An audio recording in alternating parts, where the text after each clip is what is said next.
Hey, good evening. Hello, everybody. So, here we are ready to talk about roles. And I'm opening the Prezi, and you follow up there.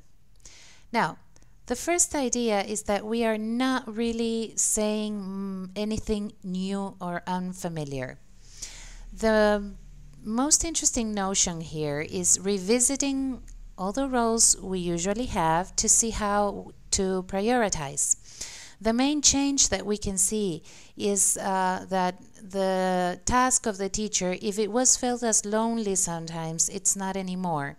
It's really teamwork. Why? Because nobody can implement either blended courses or online courses in isolation. You always need to work with other people, the content developers, the technical support, people who probably help you get trained to become an online tutor. So you're one in a team, and that makes it all so much more fun. And at the same time, it's a lesson of how to be humble and learn from each other and develop your own cooperative skills and cooperative learning. Now, I chose a series of words that are the ones I will prioritize in this context. The first one is anticipate. One of the main roles of the teacher is anticipate. Anticipate when you plan, anticipate when you choose, know the objectives, know the resources, know the activities, and train students to work towards deadlines, to use calendars, send them reminders, and follow up on this process, because nothing in online environments can be improvised. On the spot decision making is harder because of the lack of synchronicity. Right, so you really need to know everything beforehand and train people, and that's not very common in our country, to really plan ahead and look ahead. The second basic notion I thought of was seek personal involvement, because we are more likely to feel lonely when we are mediated by technology and we don't see people around. So the graphic part, the visual part is essential.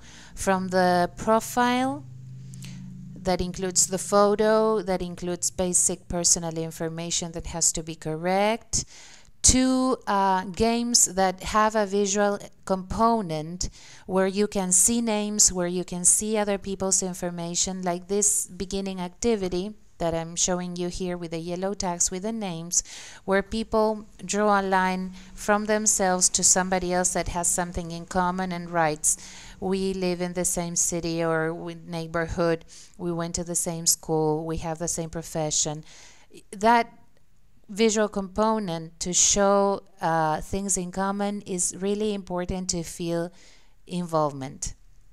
Now, the third element is playfulness. Since we might encounter a lot of frustration at the beginning, and that's natural, we have to get used to not making it feel dramatic, but rather, well, something we can learn from, and we learn to laugh at each other and at ourselves, but in a nice, polite way, okay? So playfulness is a matter of attitude and also of the kind of activities we propose. The activity I'm showing you here that says Búsqueda del Tesoro was meant for people who are in social sciences, in education, that you would say, well, you know, these people don't want to play treasure hunt. Well, yes, they do, and yes, we all do. We need to play, and we need to laugh, and we need to feel that we are having fun. Now, challenge is a really important word because it has to do with turning whatever is visualized as problem into challenge. It's a switch in the semantics. Challenge means we can do it.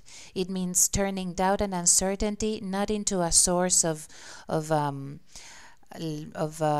anxiety, but into a source of a point of departure for teamwork and problem solving.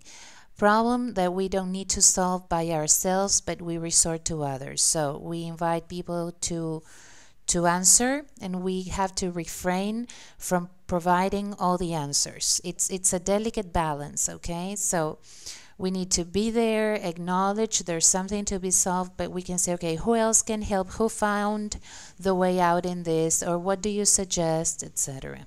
Okay? So let's go to the notions again. We said challenge, we said be playful, we said seek personal involvement, and anticipate.